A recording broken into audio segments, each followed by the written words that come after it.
Bonjour, c'est Dominique. Avant de poursuivre la série, alors je reviens sur le tuto numéro 2, alors qui a été publié avant hier. Alors j'étais souvent en dehors du champ. Alors là, j'ai vraiment centré ma caméra sur mon carré ici. Je suis portée à aller plus proche pour vous montrer, puis là, je me ramasse que je suis trop à l'extérieur, trop bas du champ de vision de la caméra. Alors là, je suis vraiment centrée ici, donc je vais travailler toujours ici. Je m'excuse beaucoup là, pour ceux qui n'ont pas pu comprendre. J'avais donné des explications dans la boîte de description pour expliquer un peu qu'est-ce que je faisais à telle minute, pour que vous puissiez comprendre un peu plus. Mais bon, peut-être que c'était pas assez visuel, alors j'ai décidé de le refaire finalement. Alors, je fais ça à toute vitesse.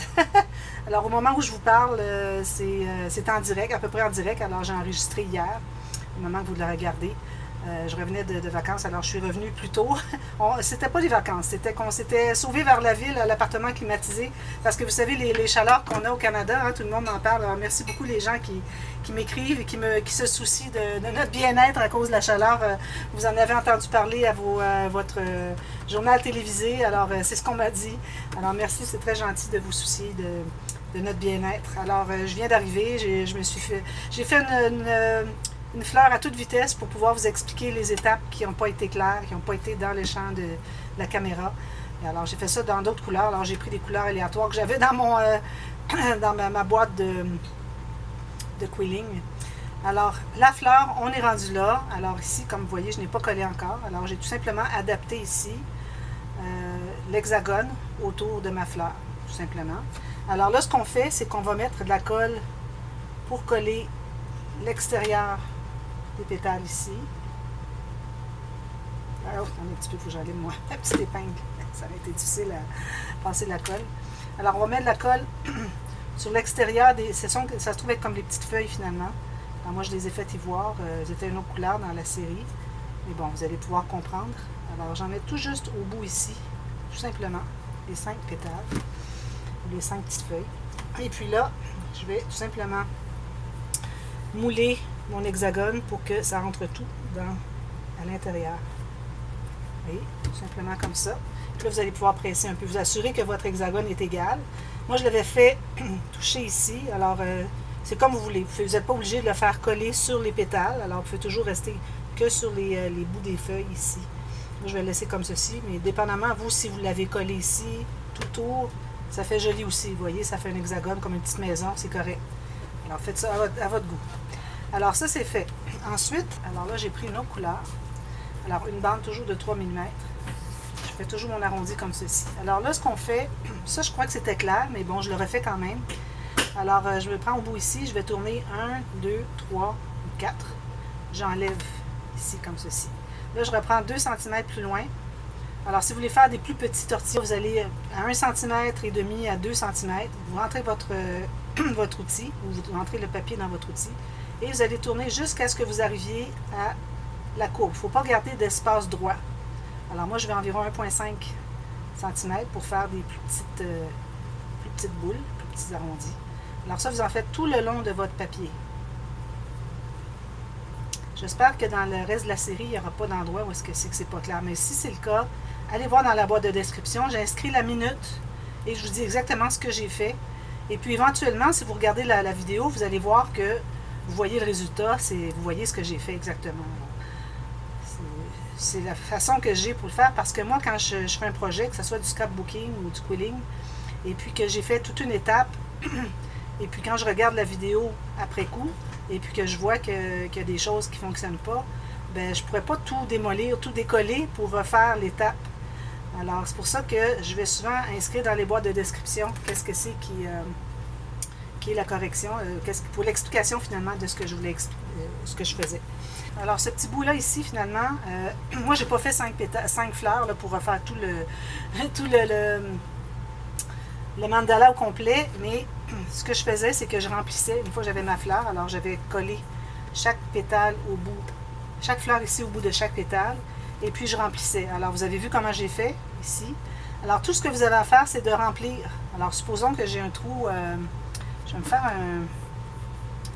juste pour vous montrer un exemple. Alors, je vais faire un petit bout ici, puis je vais le coller ici, peut-être qu'il est un peu trop long. D'ailleurs, je l'ai déjà fait, ça s'appelle du remplissage, des tortillons de remplissage. Alors, supposons qu'on aurait ceci ici.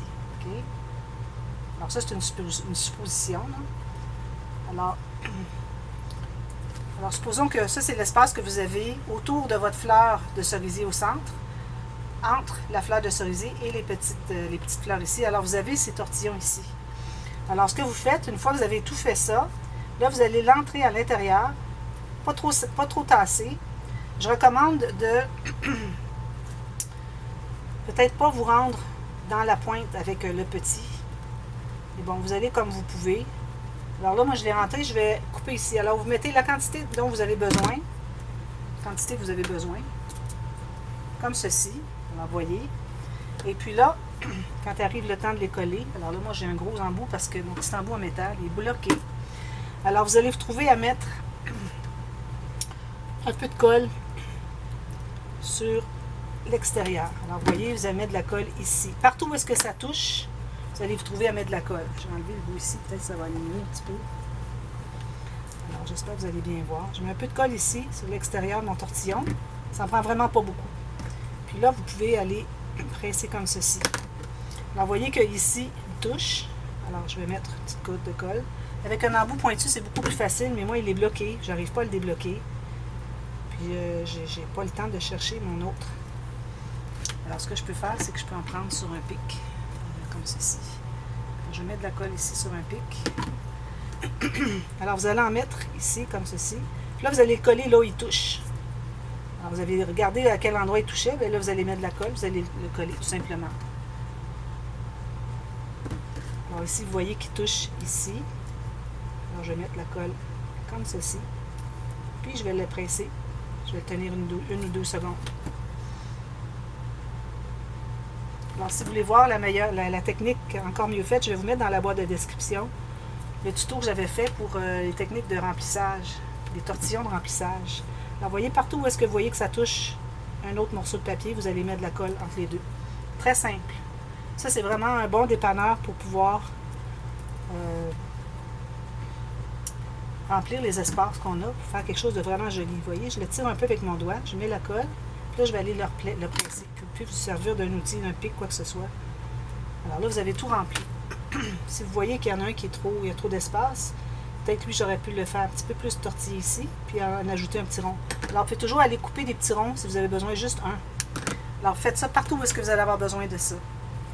Ensuite, pour le pompon, alors le pompon, j'avais expliqué que j'avais une bande de 6 mm de large, plutôt que le 3 à 4 que j'ai toujours. Seulement, c'est 3,5 que j'ai. Alors ici, j'ai 6 mm de bande par 15 cm. Et puis là, alors là, j'ai pris un ciseau. Et puis c'est important que quand vous coupez jusqu'au bout, qu'il ne fasse pas une déchirure de travers. C'est pas un bon ciseau à ce moment-là. Il faut vraiment que ça termine droit. Alors là, vous allez faire des petites coches comme ceci, jusqu'à environ 2 mm du bord en haut ici. Vous faites ça à toutes les 1 à 1,5 mm jusqu'au bout.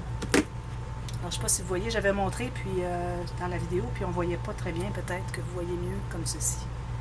OK? Là, maintenant, ce que vous allez faire, vous allez prendre votre outil à quilling, puis vous allez entrer la partie qui n'est pas coupée dans votre outil. Et puis là, vous allez tourner. Alors là, il faut faire attention, c'est fragile, parce qu'on n'a pas tourné, on n'a pas coupé jusqu'au bout, mais tout juste, il me reste 2 mm, parfois il me reste 1 mm même. Alors, je vais tranquillement, je vais tourner comme ceci. Habituellement, j'aime bien tourner un peu plus mon outil. Alors, je le tourne un tout petit peu plus à l'intérieur pour serrer l'intérieur. Parce qu'on ne veut pas que ça soit lâche. Comme ceci. Je me rends jusqu'au bout. Je vais tourner encore à l'intérieur. Là, je vais l'enlever, mais je le tiens bien. Ce que vous pouvez faire, c'est avant de l'enlever, vous mettez de la colle sur le petit bout ici. Et sur la dernière petite bande. Ça, puis vous allez le coller. Vous assurez que vous l'avez bien serré avant de le coller. Ensuite, moi je pousse avec mon ongle comme ceci pour m'assurer que je ne vais pas sortir le centre. C'est important de pousser jusqu'au bord avec votre ongle. OK? Ensuite, moi ce que j'avais fait, j'avais coupé un petit peu le rebord ici pour que ça soit un petit peu arrondi. Alors là, ça vous prend un ciseau bien performant encore là. Puis ensuite, j'avais mis de la colle dessous.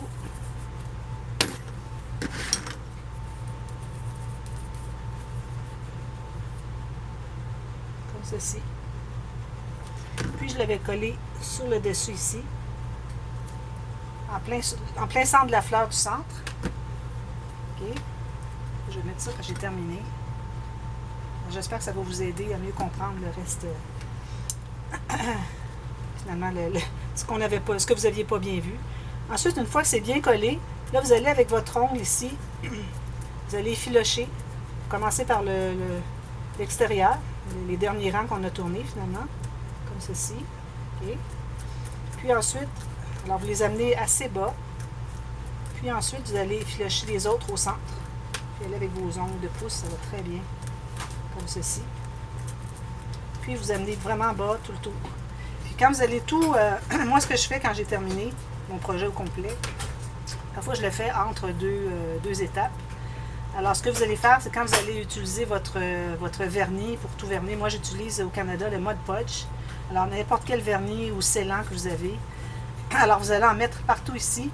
Mais assurez-vous, avant qu'il sèche, que vous avez vraiment bien écrasé, bien descendu les côtés, pour que ça fasse un beau pompon au centre.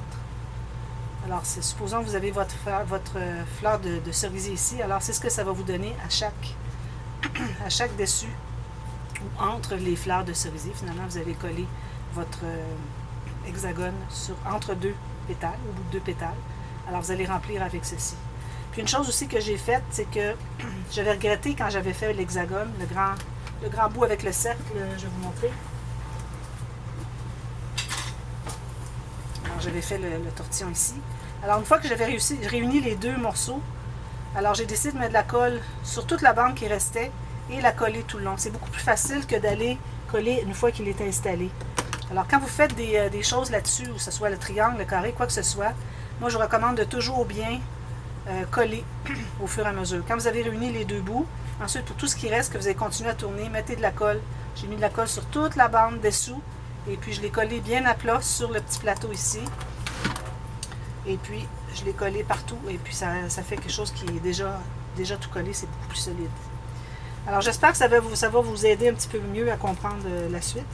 Alors, s'il y a des fois des choses que vous ne comprenez pas, vous n'avez pas bien vu si j'étais en dehors du champ de la caméra. D'ailleurs, j'ai un nouveau trépied maintenant. Alors, c'est beaucoup plus facile pour moi que quand j'avais enregistré cette série de tutos de ce mandala qui avait été fait durant l'été 2020. Alors, maintenant, j'ai un trépied qui est plus haut, qui fait plus plonger. Alors, et puis, je peux le placer aussi plus haut ici. Donc, vous trouvez à voir beaucoup mieux, je crois. J'espère que c'est le cas, en tout cas. Alors, voilà. Alors, j'espère que ça va vous aider à continuer le projet, ceux qui avaient trouvé qu'ils ne voyaient pas vraiment ce que j'avais fait. Et puis, voilà. Alors, on continue tout de suite. Alors, restez à l'écoute. Dans 15 minutes, vous allez voir, environ 15 minutes, à la demi-heure qui suit, vous allez voir qu'on continue la série. Et puis, jusqu'à la fin, finalement. Alors, merci beaucoup. À bientôt. À tantôt. Merci. Bye-bye.